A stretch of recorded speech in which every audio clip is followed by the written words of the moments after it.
America అధ్యక్ష ఎన్నికల్లో విజయం సాధించిన డొనాల్డ్ ట్రంప్ పాలనా పగ్గాలు చేపట్టక ముందే కీలక నిర్ణయాలు తీసుకుంటున్నారు. అమెరికాకు మేలు జరగడమే లక్ష్యంగా పలు దేశాలకు హెచ్చరికలు సైతం చేస్తున్నారు. డాలర్కు ప్రత్యామ్నాయంగా బ్రిక్స్ దేశాలు ప్రత్యేక కరెన్సీని తీసుకొస్తే తీవ్ర పరిణామాలుంటాయని హెచ్చరించారు.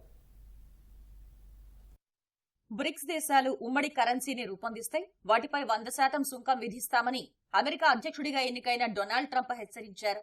బ్రిక్స్ సదస్సులో ఉమ్మడి కరెన్సీపై దృష్టి పెట్టాలని రష్యా అధ్యక్షుడు పుతిన్ పిలుపునిచ్చిన నేపథ్యంలో ట్రంప్ ఈ మేరకు హెచ్చరికలు జారీ చేశారు. బ్రిక్స్ దేశాలు అమెరికా డాలర్ కు దూరంగా ఉండాలని ప్రయత్నిస్తున్నాయన్న ట్రంప్ శక్తివంతమైన డాలర్ కు బదులు మరో కరెన్సీని తీసుకురావటానికి వీల్లేదన్నారు. అలా చేస్తే ఆయా దేశాల దిగుమతులపై 100% సుంకం విధిస్తామన్న ఆయన అమెరికాతో వాణిజ్యాన్ని కూడా వదులుకోవాల్సి ఉంటుందని ట్రూత్ సోషల్ మీడియా వేదికగా హెచ్చరించారు.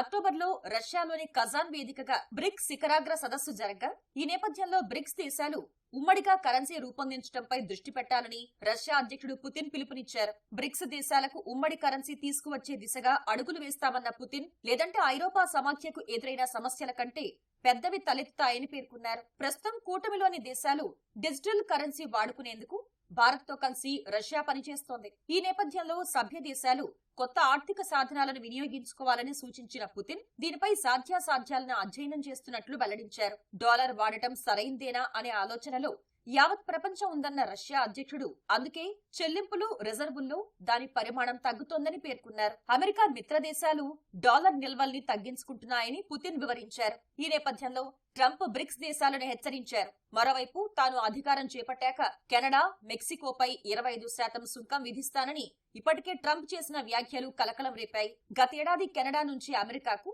దాదాపు $423 బిలియన్ విలువైన ఉత్పత్తులు ఎగుమతయ్యాయి. దీనిపై 20 లక్షల మంది కెనడియన్ ఉద్యోగులు ఆధారపడి ఉన్నట్లు తెలుస్తోంది. ఈ క్రమంలో దిద్దుబాటు చర్యలకు దిగిన కెనడా ప్రధాని ట్రూడో ట్రంప్ తో చర్చలు జరిపారు. అటు చైనా దిగుమతులపైన 10% సుంకం విధిస్తానని ట్రంప్ ఇటీవల ప్రకటించారు.